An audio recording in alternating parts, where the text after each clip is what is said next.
नाज़रीन, खीरथर जे नई नली ते डैम जी अदावत खिलाफ काशे जा सवें आबादगार सरापा एहतजाज बनियल आहिनि। उन हवाले सां पेश आहे टंडो रहीम खान मां हनीफ रोदरानी जी ही रिपोर्ट। खीरथर जे नए नली ते डैम जी अदावत खिलाफ काछे जा सवें आबादगार सरापा एहतजाज बनियल आहिनि। उन हवाले सां काछे जे आबादगार अॻवाननि अब्दुर्रहीम शाहाणी, हमल शाहाणी, आदम जमाली ऐं ॿिनि एहतजाजी मुज़ाहिरो करे मुतालबो कयो त नए नली जे पेट में डैम ठहण सां काछे जी हज़ारे एकड़ ज़मीन बंजर थी वेंदी ऐं काछो रेगिस्तान में तब्दील थी वेंदो।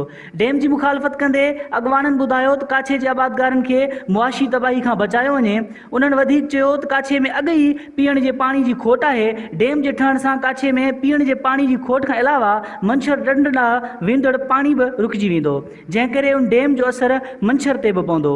उन हवाले सां अॻवाननि ॿुधायो त नई नरी ते कोशिश थो करे जेको ठेकेदार आहे DC साहिब आहे, असां अर्ज़ु था कयूं CM साहिब खे अर्ज़ु था कयूं त तो नोटिस वठे ऐं जेको हे असांजो नसुल आहे ॻोठ बागो शाहानी आहे, रसूल बख़्श जमाली आहे, बालील शाह आहे, सावड़ो आहे, ए ॻोठ हज़ारे ॻोठ आहिनि ऐं किरोड़े ज़मीन एकड़ आहिनि।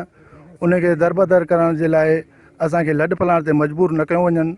महिरबानी करे असां CM साहिब खे अर्ज़ु था कयूं त असांखां डैम हटायो वञनि ऐं ॿिए हंधि कोशिशि कनि। असां दरबदर किथे वेंदासीं, असां नंढा ॿार किथे वठी वेंदासीं। असांजो त ही नए नरी जेको असांजो हेठि हज़ारे लखे एकड़ आहिनि ऐं जंहिंमें असां 4-5 क़ौम शाहाणी, चांडिया, रोदराणी, जमाली सभु हिन नए काफ़ी क़ौम आहिनि ऐं हिन नए ते ई उन्हनि जी आबादी ऐं उन्हनि जी गुज़रा आहे।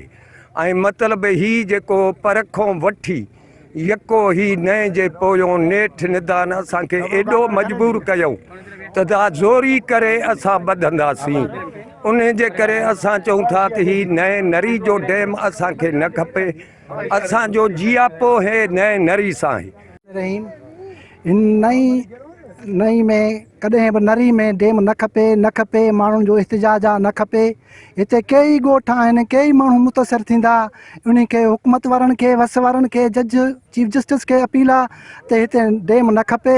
तव्हां माण्हुनि खां राया वठो, माण्हुनि जूं ना थियल आहे हिते जज नए डैम न खपे। था रफ़ीक जमाली MN, साईं गुलाम शाह, साले शाह, वज़ीर आला है डैम नामंजूर आहे, असांखे बंदि कयो वञे। कैमरा टीम सां गॾु हनीफ रोदनानी, मेरान TV न्यूज़, टंडो रहीम खान।